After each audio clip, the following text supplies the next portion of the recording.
Good morning and salutations, y'all. Today we got a 16-inch cymbal. Not too sure what the name on this cymbal is, but we got some crack damage right here on the edge right there. So we're gonna wave that crack area out. So before we do this, give a little sound test.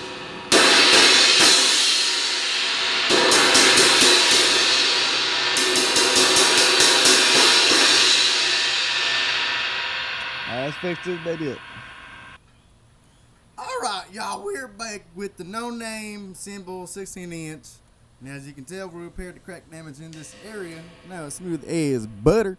So let's give a little sound test.